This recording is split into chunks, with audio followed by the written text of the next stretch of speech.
Good morning. Welcome back to another episode of Stand on Guard. I'm your host, David.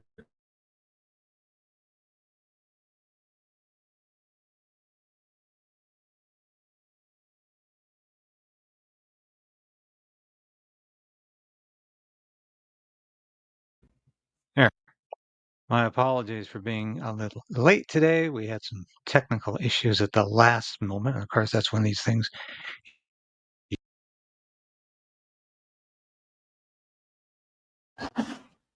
My mic is giving out today. Oh, why? I'm having mic problems, but let's just hope it stays on. Got a lot to talk about today. And I thought we would lead off with this electric vehicle before we get into the guts of the Trudeau story here. This is absolutely fascinating about this electric car plant because I want to get into this and tell you what this really means. Electric car battery maker just went bust, taking with it Europe's biggest electric car battery maker just went bust, taking with it the continent's hopes of competing in the battery making game. That game is dominated by China, which alone produces the lion's share of the world's EV batteries. Northvolt, the now failed Swedish battery maker, set out to reduce Europe's dependence on Chinese batteries. There were a couple of problems though. China's dominance makes it very hard to compete, and growth in demand for EVs in Europe was slower than expected over the last couple of years. So despite Northvolt's backing from motor giants VW, BMW and others. This is the Northvolt battery. Now, how is it going to proceed? It's gone bankrupt in Sweden. It's gone bankrupt in the US. And yet they're going to open up a battery plant in Quebec. Now, if you're like me and you're wondering how is that even possible, I don't know. But it's interesting. I'm hearing reports that people can't get computer batteries replaced. There's a shortage now of computer batteries because all of the expertise was put into car batteries, and yet nobody's buying the cars. So this, of course, is what Trudeau locked us into. And this is all part of the disaster we're watching unfold this week. Let's listen to what Trudeau had to say about this. So we bet big on electric vehicles. We know the whole world's going to be driving them one day. We want them to be built here in Canada. We want the jobs and the great salaries that go with them going to Canadian workers. So we invested in critical minerals, in clean tech, in the renewable energy that the industry is going to need. And we put out a call to businesses. We have the resources, we have the government support, we have the workers needed to build EVs. And Honda answered. They're going to build electric vehicles completely in Canada, from frames to batteries to engines. I'm standing in the middle of what will be Canada's first full electric vehicle supply chain. And this, of course, is going to dissolve in front of your eyes. All of this might as well not be happening. But this is as we approach the very end of Justin Trudeau's political career. Bear in mind what got him here. This is a guy who honestly tried to sell Canadians, well, no, dishonestly tried to sell Canadians on this electric car delusion. That they would be all over the place within years. He was actually talking about banning the gas-powered engine by what, 2035? Like a decade away, maybe 2030, actually.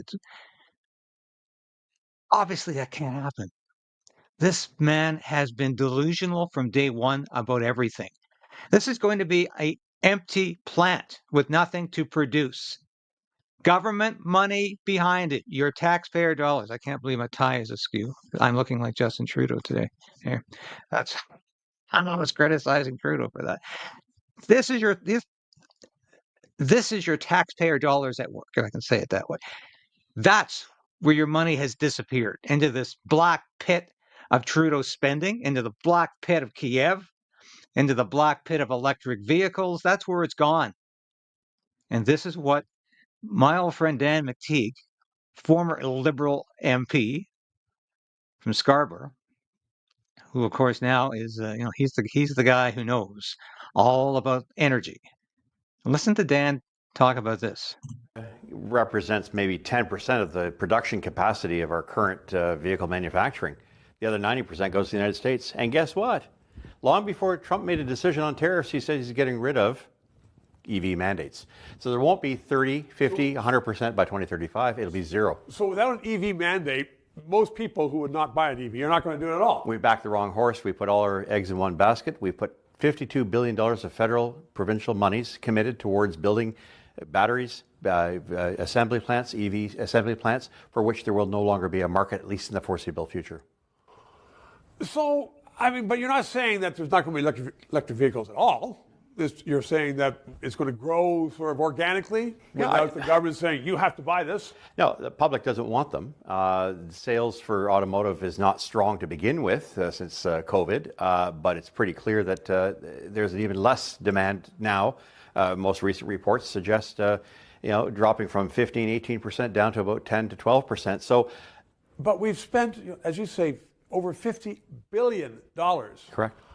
On these plants and batteries, and it's going nowhere. And we're walking away from them. Not only some of these battery companies, like you mentioned Northvolt, gone bankrupt. Ford has pulled out of Bécancour. Stellantis has said no further, investments in the Windsor plant. We see that the Chrysler Stellantis plant up in Brampton isn't moving. We see that Ford in Oakville has said, we're going to build something there. It'll be the F-250. It's not going to be electric vehicles because we're losing 136,000 Canadian dollars on every EV model that we've got so far. So look, when this makes economic sense, I'm sure it will. And when consumers catch up, it will. Until then, we've backed the wrong horse. And of course, as my old friend Jean Chrétien would have said many years ago as my boss, we did not look before we leapt. Government should stay out of business. Dan McDade, thanks very much. 3 minutes. Two liberals who think the government should stay out of business. Believe it or not, there was a time when the Liberal Party really espoused that principle, that the government should stay out of business. A long time ago, but that used to be what the Liberal Party was about. Of course, today it's all about the government being the business. The business of the people is government. That is what the Trudeau government has been all about. And by the way, if I look a little under the weather today, I am. I'm barely making it today, but I am committed to doing this every day and doing my best today. So thank you for bearing with me.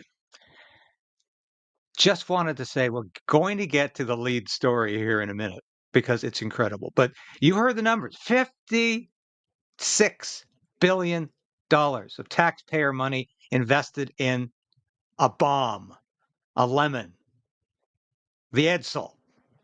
Electric vehicles are the new Edsel. If you're aware of that phenomena from the 1950s, the Edsel was a Ford Motor Company car that came off, I think, about 1958. And everything was wrong with it. At least that was the public perception. Nothing worked. There were recalls. There were things. The wheels fell off. The carburetor had problems. Multiple issues going on with this car, and so it was the biggest disaster, economic disaster in Ford history.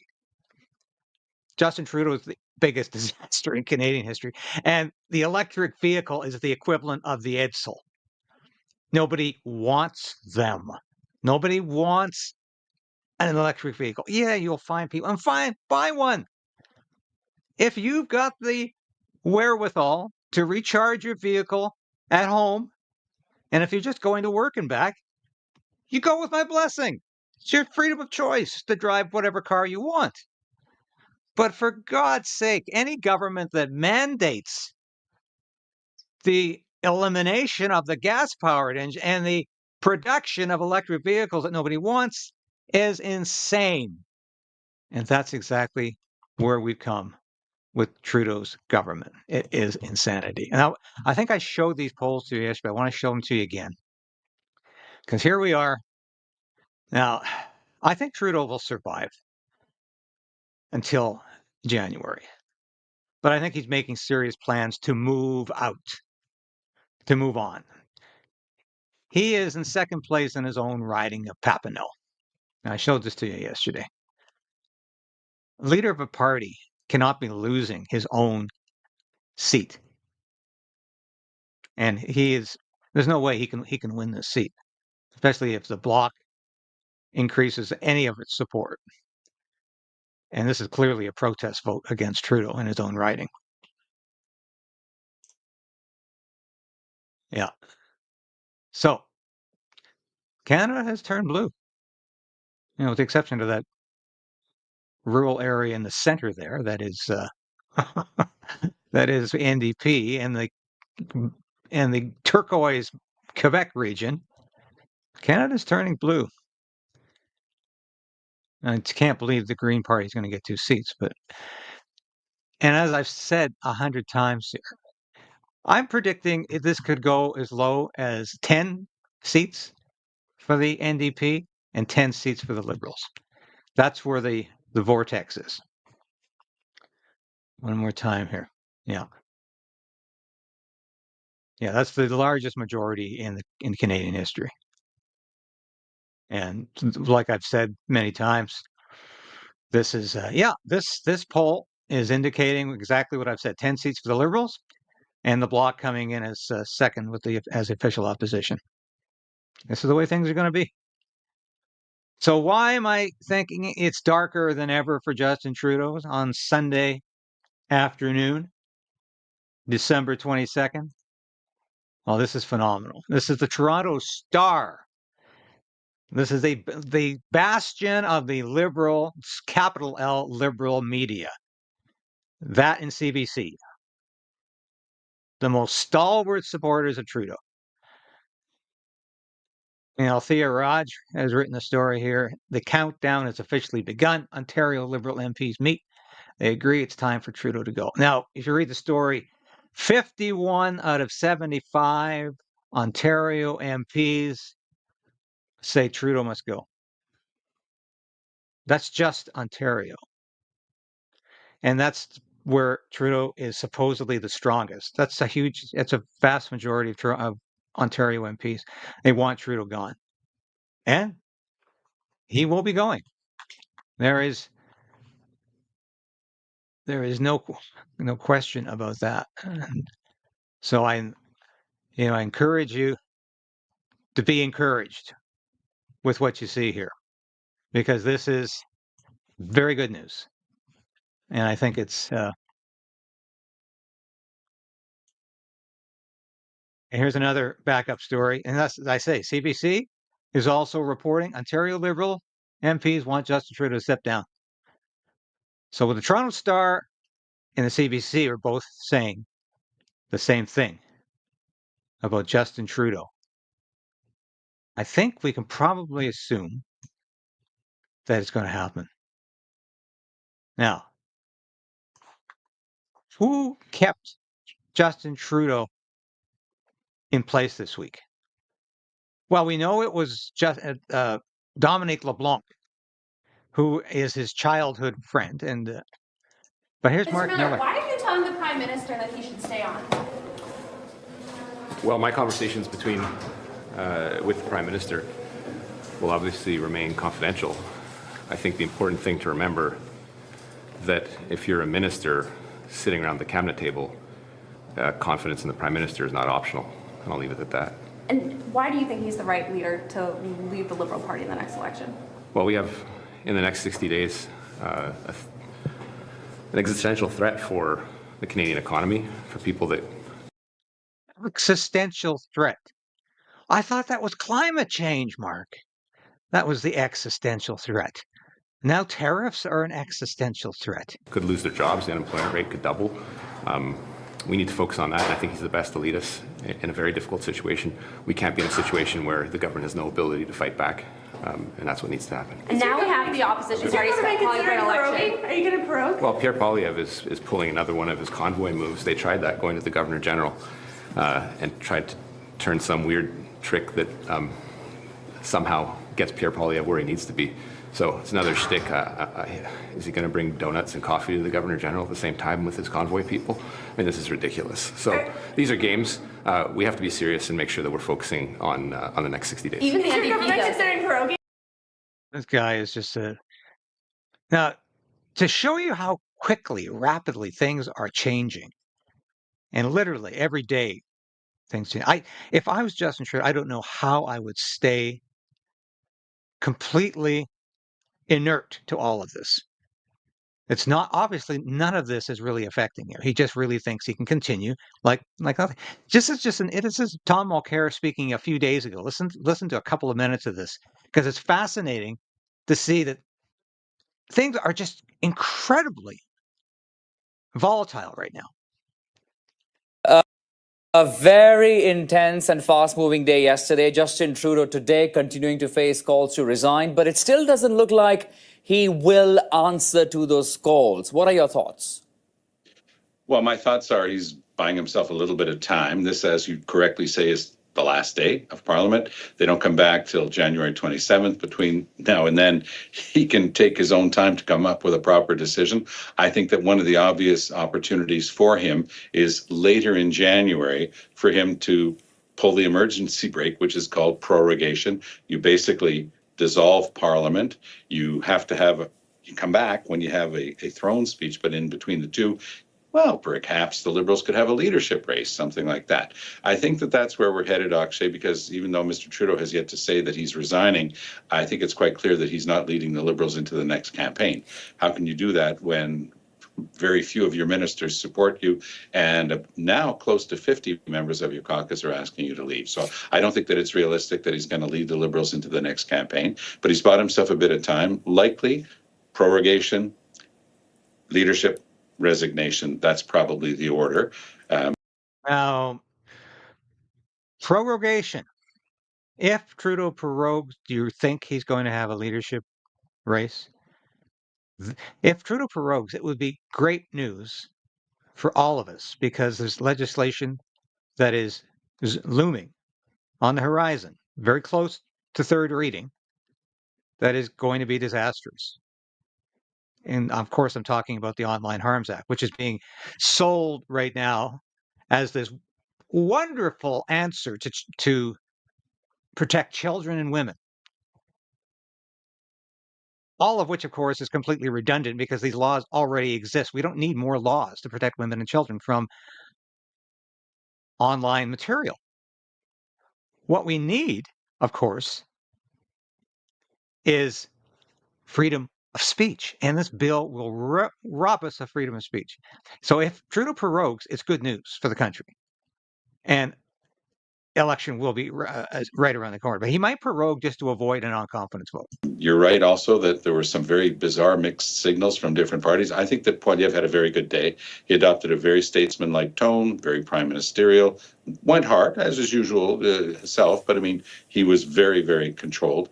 And I think that people appreciated that and picked up on it. Mr. Singh's musings were very difficult to follow. On the one hand, he said he wants Mr. Trudeau to resign, which would indicate that he wants an election or a change of government. And then in the next breath, he said, well, he hasn't decided whether or not he's going to continue to vote confidence in Justin Trudeau. So it was very difficult to follow. Yeah, let's talk about Jagmeet Singh a little bit more because we know how Pierre Poilievre... Of course, this is just the day before Jagmeet Singh announced, now I'm going to support a non-confidence motion. Of course, he said he ripped up the agreement with Trudeau in September, and he's voted, what, 8 times? 8 times he's voted with the Liberals. So how serious is it? Is something that Jagmeet says in December, is that valid for January? Is it valid for February? But I think Trudeau's going to take this seriously, and we'll just watch a little also more. Came after him in terms of why he continues to support this particular government. So in your understanding, what's your read really? Is Jagmeet Singh wanting to support a Liberal government and not the leadership of Justin Trudeau? Or what really is the case? Is he calling for a new election? And if he is calling for the new election, is he himself really prepared for all of this? Well, that's part of the ambiguity of his statements yesterday. And, how can he continue to support Trudeau at all? It was interesting that his very experienced House leader, Peter Julian, was saying something different when he was giving interviews later in the day. He was saying, no, come spring, we're going to be willing to vote no confidence in the Liberals. Well, why put that condition on it? If you're going to vote no confidence in a government that clearly doesn't deserve confidence, why do you keep stalling? And so here's what happened over the course of 3 days with Jagmeet Singh. Tom Mulcair is referring here to Peter Julian, the NDP House Leader, remarking almost without any sense of irony that the NDP is prepared to have a spring election. As soon as March comes along, and he doesn't say Jagmeet gets his pension, but as soon as March comes along, we'll have a spring election. And Singh looked like an absolute fool for days, tap dancing around the issue of, I don't like Justin Trudeau, but I'm not going to vote against him in a non-confidence motion. And I know I can't explain why those two don't agree. I can't explain why there's a huge disconnect there. Sorry about that. Well, maybe something will make sense. The NDP caucus, a key member of the caucus, talked to Singh about this on Friday and said, you can't continue to do this. You can't do it. You look like an idiot. You look like a fool. You look like a political amateur.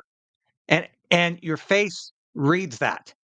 It's easy to see that in your face, that you're lying, that this is venal. This is all about your pension. That's all this is about. People like Peter Julian, and I'm sure Charlie Angus, who's on his way out, but is sort of seen as the elder statesman. He's a kook, but he's the elder statesman of that party. And they both said, look, Jagmeet, you can't do this anymore. You've got to come down on one side or the other. You've got to do it now. So Singh did some arithmetic in his head. And he said, okay, I've got to stay here till early, I think it's March 7th is the drop dead date for his pension. So he's thinking, okay, coming back on January 27th, probably won't have a chance for a non-confidence motion until the first week of February. Bring down the government in the first week of February, maybe preferably before Valentine's Day. 4 or 5 week election. I got my pension. That brings us into March. So that's all it was about for Jagmeet Singh. He's got his time now. He's got his time because they're not coming back until, of course, if Poilievre is successful in recalling Parliament, which he won't be because he's dealing with Mary Simon, a Governor General who is very much in Trudeau's pocket. Not going to happen. So Jagmeet Singh did a little bit of fingers and toes arithmetic and figured out that puts me in the right time zone. We can have the election because it's going to be at least it's always a 4 week, sometimes a 5 week election campaign. And that will put him safely over that finishing line. And I'm sorry, folks, that's all it's about for Jagmeet Singh. And I hope the SOB loses his seat in the next election. He has been an absolute failure as a politician, as a human being, as anybody representing anybody in Canada. So I really look forward to seeing him defeated in the next election and saying adieu to Singh. But that's what it's about for Justin Trudeau. So if Justin Trudeau does his own arithmetic this weekend, he's going to say the only way I can survive this is to prorogue because I'm not going to get through the next non-confidence vote because Jagmeet's safe. Jagmeet's doing this in the right time zone. I've got to have the non-confidence motion later in the year. So I'm going to prorogue. And this will all be over when I come back. Now, it's wishful thinking. He could even push it to October. But we're risking a level of volatility in this country that we've never seen before. And this is my greatest fear, is that the frustration with Justin Trudeau, the anger at Justin Trudeau for violating our democratic rights, for ignoring the will of the people and of Parliament, is going to spill over into something that's unpleasant. And I can't even say that on YouTube. I'll get in trouble for saying, but we know what we're talking about here. We know how this could spill over into some kind of activity that's very unpleasant and something we've never seen in Canada before, because the level of frustration and the level of anger is that high. I have never felt it as I have right now in Ottawa. Now, in the next couple of weeks, I'm going to be, not every day, but I will be focusing on the independent media in Ottawa. These are the guys who are out there with their cameras, sometimes just with their phones, getting interviews outside because they'll never be allowed inside the house. They'll never get through the bubble zone. They'll never be accredited. But they're getting those scenes that you've seen with Justin Trudeau being cornered as he gets into his massive SUV. Mr. Climate Change gets climbing into his massive SUV and storming off with his convoy of SUVs, burning up the carbon. And these people need to be congratulated and applauded and celebrated for the work they're doing. And I plan to reach out and do that, and to reach out to a lot of people in the independent media who need recognition for the work they're doing, because they've done work that the mainstream media ignored for a long time. That's all I've got for you today, folks. Thank you so much for tuning in today. Rough day. And I will be back again tomorrow. And let's all continue to resolve to resist in every way we need to. Thanks for watching.